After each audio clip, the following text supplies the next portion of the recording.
ప్రభు నామంలో మీ అందరికీ వందనాలు తెలియజేస్తున్నాను. మేము సిలువ వేయబడిన యేసుక్రీస్తుని ప్రకటించుచున్నామండి. యోహాను సువార్త 3వ అధ్యాయము 16వ వచనంలో దేవుడు లోక అందరినీ ప్రేమించుచున్నాడండి. ఎవరైతే యేసుక్రీస్తు యందు విశ్వాసం ఉంచుతారో వారందరినీ కూడా యేసయ్య ప్రేమించేవాడుగా ఉన్నాడు.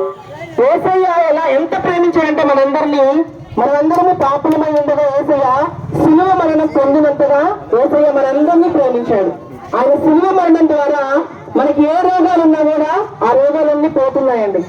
ఈరోజు అప్పుల బాధల్లో ఉన్న, ఆర్థిక ఇబ్బందుల్లో ఉన్న, అనారోగ్యంలో ఉన్నా కూడా యేసయ్య దగ్గరికి ఎవరైతే వస్తారో వారందరినీ కూడా యేసయ్య ఆహ్వానించే దేవుడుగా ఉన్నాడు. వారందరినీ కూడా యేసయ్య ప్రేమించేవాడుగా ఉన్నాడు. కాబట్టి యేసయ్య వద్దకు వచ్చి వారిని ఎంత మాత్రం యేసయ్య త్రోసివేసే దేవుడు కాదండి. ఈరోజు మేము సిలువ వేయబడిన యేసుక్రీస్తుని ప్రకటించుచున్నాము. మనందరి కోసం యేసయ్య సిలువలో బలి అయ్యాడు, సిలువ మరణం పొందాడు.